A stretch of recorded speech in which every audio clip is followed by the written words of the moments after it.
ಇನ್ನು ಸಾರಿಗೆ ಮುಷ್ಕರದ ಮಧ್ಯೆ ಬಿಎಂಟಿಸಿ ಬಸ್ ಒಂದು ಕೆಟ್ಟ ನಿಂತಿದೆ. ಬಸ್ ಬಂದಿದ್ರು ಬೆಂಗಳೂರಿನಲ್ಲಿ ಬಿಎಂಟಿಸಿ ಬಸ್ಗಳ ಸಂಚಾರ ಆಗ್ತಾ ಇದೆ.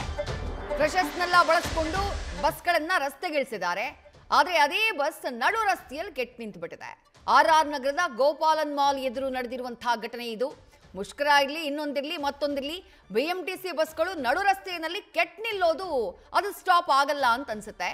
ರೀಸೆಂಟ್ ಡೇಸ್ ಅಲ್ಲಿ ಈ ಪ್ರಕರಣಗಳು ಹೆಚ್ಚಿನ ರೀತಿಯಲ್ಲಿ ನಡೀತಾ ಇವೆ. ಸರಿಯಾಗಿ ಮೇಂಟೆನೆನ್ಸ್ ಮಾಡ್ತಾ ಇಲ್ಲ, ಹಳೆ ಬಸ್ಗಳ ಓಡಾಟ ಹೆಚ್ಚಾಗ್ತಾ ಇದೆ, ಸರಿಯಾಗಿ ಪರಿಶೀಲನೆ ಆಗ್ತಾ ಇಲ್ಲ. ಆ ಕಾರಣಕ್ಕಾಗಿ ಪ್ರಯಾಣಿಕರು ಪರದಾಡುವಂತಹ ಪರಿಸ್ಥಿತಿ ನಡು ರಸ್ತೆಯಲ್ಲಿ ಕೆಟ್ಟ ನಿಂತುಬಿಟ್ಟಿದೆ. ಒಂದು ಕಡೆ ಮುಷ್ಕರ, ಆ ಮುಷ್ಕರದ ಮಧ್ಯೆ ಆರ್ಆರ್ ನಗರದಲ್ಲಿ ಬಸ್ ನಡು ರಸ್ತೆಯಲ್ಲಿ ಕೆಟ್ಟು ನಿಂತಹ ದೃಶ್ಯವನ್ನ ಗಮನಿಸ್ತಾ ಇದ್ದೀರಿ.